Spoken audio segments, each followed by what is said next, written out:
Welcome to HarmonyTALK, a podcast about dreamers and doers. Hear people from all walks of life tell us about their dreams and the moment they knew there was no turning back as they segued from dreaming to doing. This podcast is sponsored by AM Skyer, a third-generation family insurance business started in 1920. My name is Greg Frigoletto, your host for this episode. Today, I am joined by Glynis Johns. Glynis is the founder and CEO of the Black Scranton Project. She is currently a New America Us at 250 Fellow. She has served on Governor Tom Wolf's Commission on African American Affairs, has been featured as a TED Talk speaker, and was recently featured in the Focus Journalism regional Emmy-winning documentary entitled The Institutions Preserving Black History in Northeastern PA. On any given day, you could say that Glynis is a historian, a sociologist, an artist, a lifelong learner, or an advocate. No matter what hat Glynis Johns is wearing, you can be assured she is wearing it passionately. In fact, according to Glynis, passions and projects are indistinguishable from each other. On top of all that, she's a wonderful person and an absolute joy to talk to. Glynis, welcome to the program. Thank you. What an intro. It's all true. Listen, I am really, really excited to talk to you today. From the time we last spoke, I thought a lot about all of the conversation we had, and I continue to be inspired by your story, and I look forward to sharing it with others. So, Glynis, this is a podcast that looks to inspire by sharing great stories, like yours, that demonstrate that dreams can become a reality. In other words, dreamers become doers. The best parts of the journey are typically found between the dreaming and the doing, kind of like amazing stories found between the dots when connecting the dots. So to begin, you grew up in Scranton, Pennsylvania. Maybe you could tell us a little bit about what it was like growing up for you in Scranton.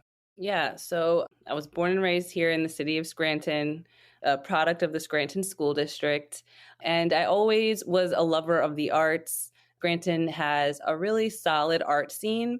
And so I always wanted to be involved in the community, but I often felt like there wasn't representation of Black people, people of color. And I always wanted to hide my identity. Like when people would ask me where I'm from, I would say I'm from New York or I'm from Philly. And, a lot of other people of color are transplants and do come to the city of Scranton and live their lives out here. But at the time when I was younger and in high school and things, it was a part of my identity that I wanted to disguise. So then when I left and went away to college, that's kind of when I just fell back in love with Scranton and wanting to have this representation because like I was mentioning before, I just felt like we never really see representations of Black folks. We don't really have spaces where we can go to. And I think that's pretty much what drove me to doing the things that I am today. So that's a great segue into what my next thought is. So like many kids, and for you, your reasons were unique to you. You believed that after graduating from high school, you wanted to experience something outside of your hometown, kind of like the I'm getting out of here mentality, like a lot of kids have for a lot of different reasons. And that thinking brought you from a small city like Scranton to a big city. In fact, you moved to one of the biggest cities, the Big Apple. So you went to New York City to attend St. John's University. Was that a good move? And was it inspirational for you? Yeah, I think going to St. John's is probably one of the most pivotal decisions I've made in my life. My parents probably were like, why'd you put yourself in so much debt? But I think it was worth it. I truly enjoyed my college experience. I loved the campus. St. John's University is considered one of the most diverse schools. And so that is pretty much where I ran into all different types of cultures, different people. I've tried so many different foods, met so many incredible people. The faculty that guided me along my academic career was so invaluable to me. So for me, I feel like St. John's was one of the best moves and best decisions for my career that I could have made. And like I said, I stayed there for my master's. So I just thought, like I said, I just felt like St. John's was for me. And I honestly feel like St. John's chose me. It's one of those things as a low income student. I had pretty much unlimited college applications that I can apply to. And so I just applied to as many schools as I could outside of Scranton. I wanted to get out of here. When I was getting, acceptance and denial letters back, St. John's was one of the first ones. Like, do you want to visit the campus? Go to visit the campus and fell in love. I'm like, this is where I want to go. So yeah, the rest was history after that. So as you were growing up in Scranton, I would imagine you had opportunities as a kid to travel to New York City. So was New York City one of the targets for you for some of the reasons that you've already talked about. You know, you were into the arts, you were into the different pieces of culture that maybe you felt were lacking in Scranton. And obviously you found that at St. John's and you became a Brooklynite. Can you tell me a little bit about the academic experience and what it felt like as you were immersing yourself into that environment? So growing up, we would take some trips here and there. When I was in high school, I was part of the arts club. So we would go to New York and take some trips there. But honestly, when I was in high school, sometimes, this is bad, sometimes I would skip school and get on the MARTS bus and then spend the day in New York City and then come back, not tell my parents or anything. I know that's like, I'm not advising kids to do anything like that. But I always just like loved New York. I loved fashion. I just wanted to be around people that I felt like there was more of a culture. I felt like there was more of an energy there. Yeah, so I decided to stay there as long as I can. I thought once I graduated, I wanted to become a sociology professor. I moved to Brooklyn when I started grad school, really fell in love with the communities in Bed-Stuy and Crown Heights, met amazing people there. One of the things that we had spoken about the last time you and I met was that some of the exposure you had when you got to St. John's was that your professors were Black. And for you, that was something that you hadn't seen before. And it was inspirational, not only in and of itself, but because you were finding super educated people that were like-minded and inspiring. Tell me a little bit about that. Yeah. So when I got to St. John's, I was an undecided. My major was undeclared. And so with your advisors, they're like, oh, go to all the departments and, see where you like what classes you want to start taking. So I landed in the sociology department, and the chair of the department at the time was Professor Roderick Bush. And he passed away a few years ago. But he was sitting there and he was like, oh, welcome to the department. And that was the first time I ever saw a Black male educator. And I was just like, wow, this is really cool. And so he's telling me about classes. He's telling me about his activism. And he's telling me how he knew of Scranton, just like taking the MARTS bus and it stops through Scranton. And so he's like, sign up for these classes, see how you feel. So I signed up for a few classes. I ended up taking a class with Dr. Natalie P. Byfield. She is a phenomenal sociologist. Just her work, she does a lot of work, news and media, and looking at language and how people talk about Black folks in news and media. But just seeing her like run the classroom and just how she was so passionate about her students, I just was so enamored by her.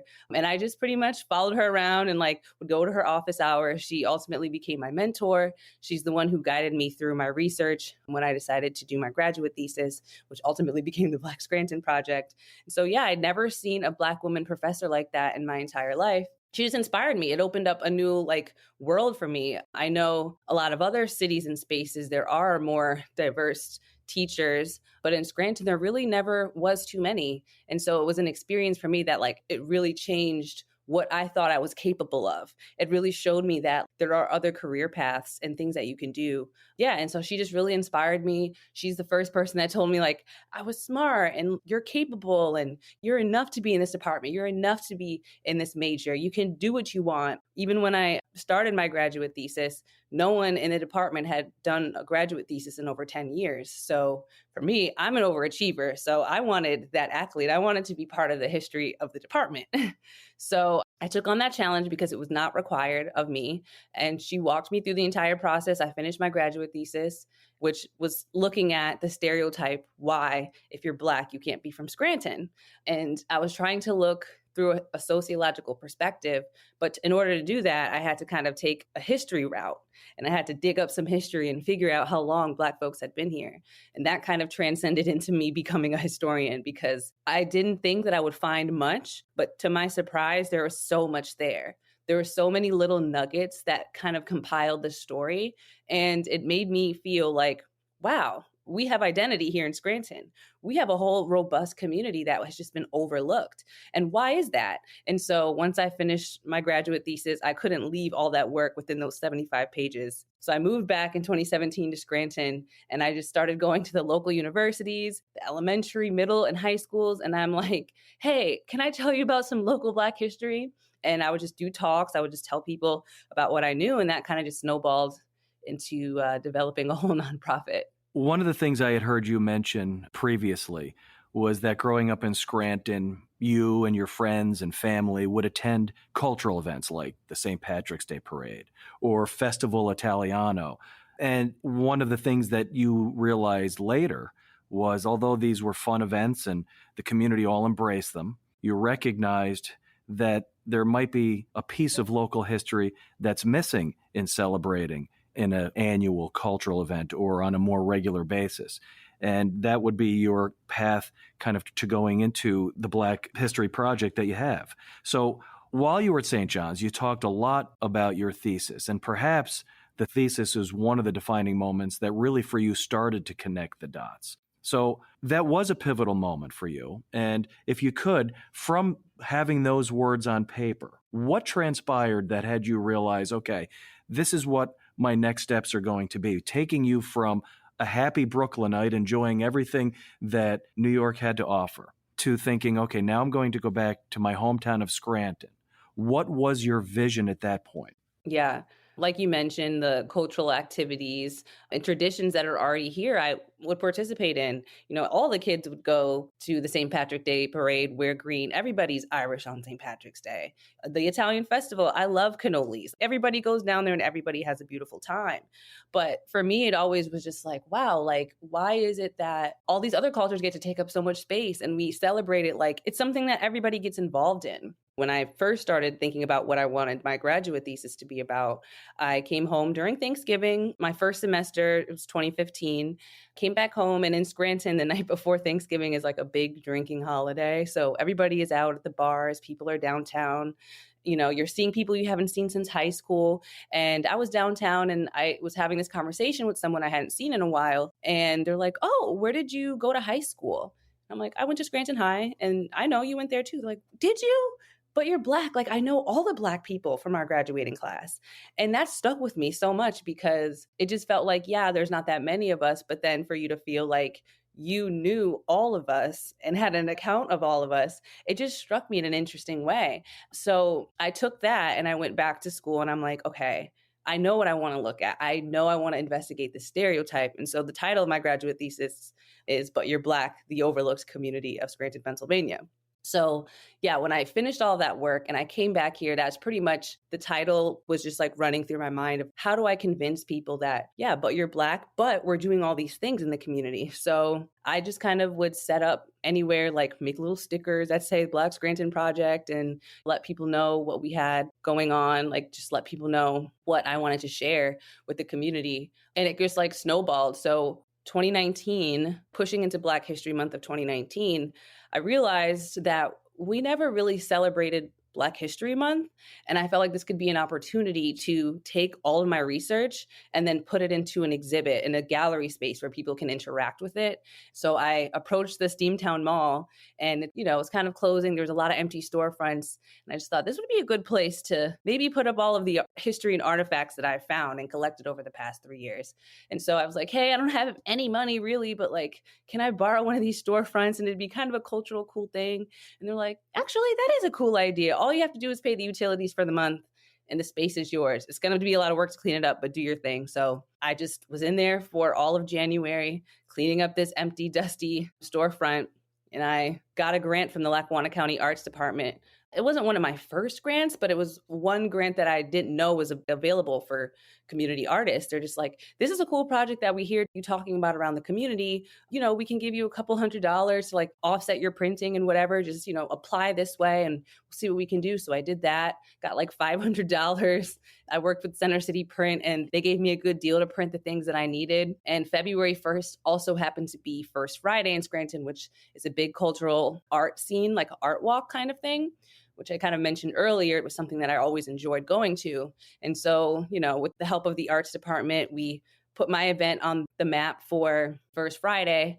We opened First Friday, February 1st, packed house. There were so many people in there. Everybody loved it. It was one of the most diverse rooms I'd ever seen in my entire life.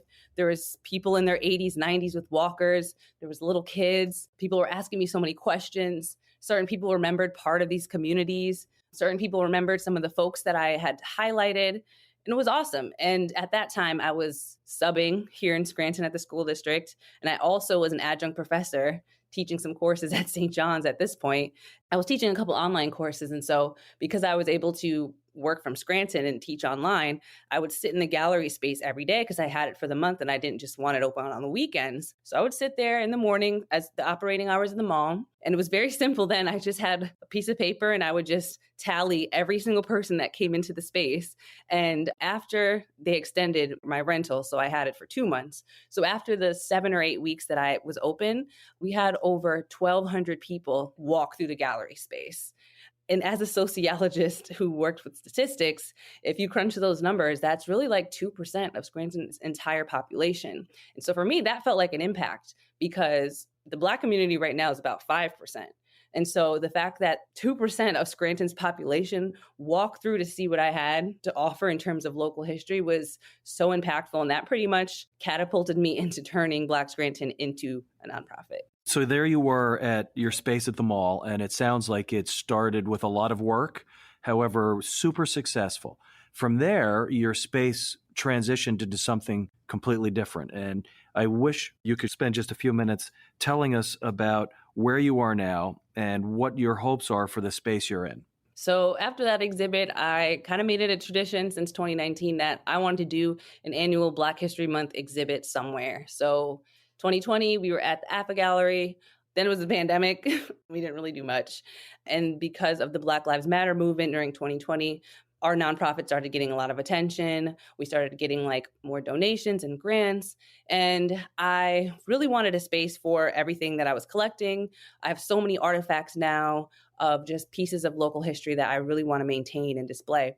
So I was scoping out the real estate, trying to, rent a space or buy a space. Nobody was going to rent or allow me to buy. It's crazy because a lot of people saw what I was doing as a liability instead of a community asset. But PNC Bank had been a supporter of my work and programs, and they would give us grants and donations or whatever to help offset community building. And I knew they owned this historic bank that was closed for several years. So I said, hey, I know you don't want this property, but would you consider donating it to our org so we can turn it into a community center? And they're like, we don't really do stuff like that, but if you create a proposal, we can look it over and we'll see what we could do. Do you have a legal team? I thankfully did. And I worked with them and they're like, you can't really say much, but go ahead, create a little thing and we'll talk. So I spent 2 weeks just working on a proposal. I thought if I make this the best thing, if I can show them everything I want to do in this space, there's a possibility that they would give us this bank. So the bank had been closed for about 60 years prior to us getting it. So April 2021, we acquired the bank from PNC. They donated the property to Black Scranton. And ever since April of 2021, I've been here trying to renovate, restore, and convert this historic bank that's almost 100 years old into the Black Scranton Project Center for Arts and Culture. We've had smaller events here. We host artists, we host entrepreneurs, we've had little parties and all different types of things. We've had open mics and game nights. So it's turning into a community space. And I love that this community bank is now turning into another community space. Yeah, it's a labor of love, but I wouldn't want to be doing anything else right now. So the space that you're talking about is a meeting place, a meeting ground, if you would, for the community. So people could find art, culture, history, events. They could have fundraisers there. So really, it's an all-encompassing facility that supports your nonprofit that's open to anybody for all walks of life. In essence, I think one of your mottos would be, you belong here. Could you tell me a little bit about that? Yeah, like I mentioned before, I just feel like there's not many safe spaces for Black people for us to do what we want to do, to have the cultural events that we want, to have community. As unfortunate as it is, there is like this in the national consciousness that Black people gathering is inherently dangerous. And it's really the opposite of that. Every time we get together, it's a beautiful thing. It's not exclusionary. There's so many people that join in on what we're doing. And so, yeah, I just want there to be a space that's accessible to everyone, whether you have a disability, whether you're on the fringes of the community, doesn't matter your sexuality, it doesn't matter your age. I want the space to be accessible and safe for whoever wants to be here. And so I've been working really hard to create this space, but also I'm very much inspired by the Schomburg Research Center in Harlem. And so I want this to be like the Northeastern Pennsylvania version of the Schomburg Center. Arturo Schomburg, almost 100 years ago himself, created this space in Harlem just to archive and hold the Black culture in New York City. And I just think it was like a fascinating thing, and just studying his life and his work and the resistance that it took to start it. And now looking at it 100 years later, how it is just a central space for Black culture and arts and just the Black experience. And so I just want our region to be connected to the Black experience, because we are. We're connected to the Underground Railroad. We've had successful business folks. We've even been a space for some of the legendary artists that we know, like Langston Hughes even mentioned being in Scranton in one of his poems. And it's just really interesting, to know that we are so adjacent to so many things, but we just remained invisible. And so I kind of want to cast a light, so to speak, on all of that. And it sounds like you are casting a very bright light, and the Black Scranton Project is fulfilling what your goals are. Three things that I've always noted as I've been preparing to speak to you about the Black Scranton Project. It basically has an umbrella which includes resources, knowledge, and community. And I think you're very successfully, kind of going through each one of those characteristics. So that's a big project, and you've had a lot of success. And for you, the dreamer and the doer part, you're in the midst of the doing part. However, you might wonder, or I wonder, where does Glynis Johns go from here? Whoa, that's a loaded question. In terms of dreaming and doing, I feel that deeply. I honestly have dreamed about all of the things that I'm doing now. I dreamed about having this space, and it became a reality. And so for me, I just dream that the kids and the youth here feel like, I love Scranton. This is my hometown. I want to participate in culture and community. I want to be a homeowner here. I want to open up a business, and I want people to feel that and not feel like I have to move away, to do that. And I don't want to sound like a hypocrite, because I definitely did move away, but I think that's also fine.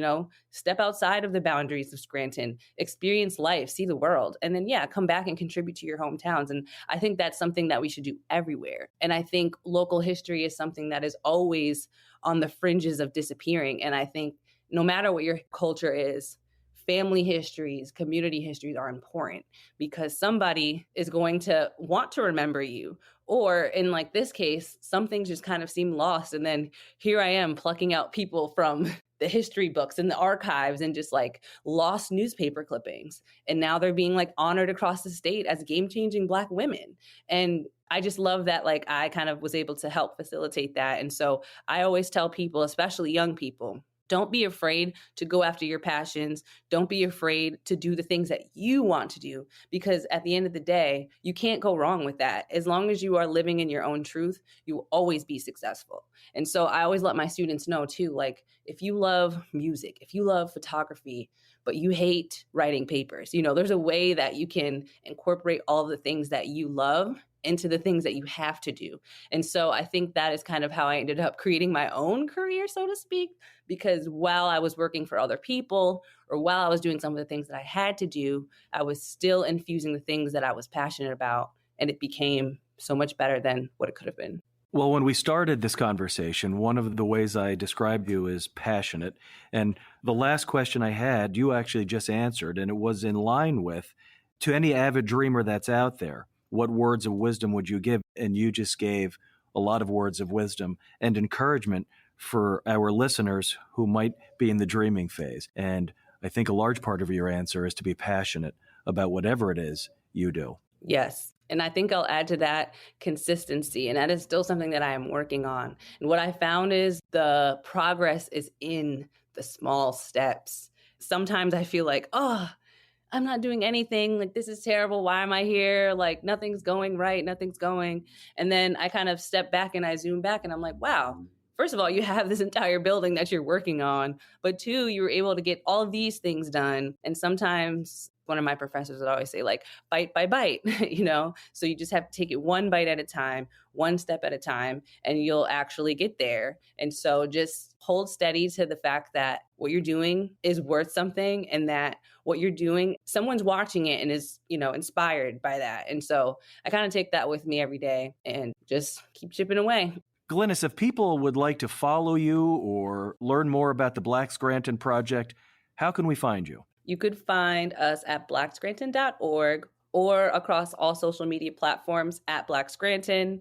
We are always looking for support and donations. So if you feel like you can give a couple dollars, any way to support this project, to support the Center for Arts and Culture, it would mean so much. So thank you again. And your social media in particular? You can find me, Glynis Johns, in the internet streets. If you're on Instagram, I'm _Glynis.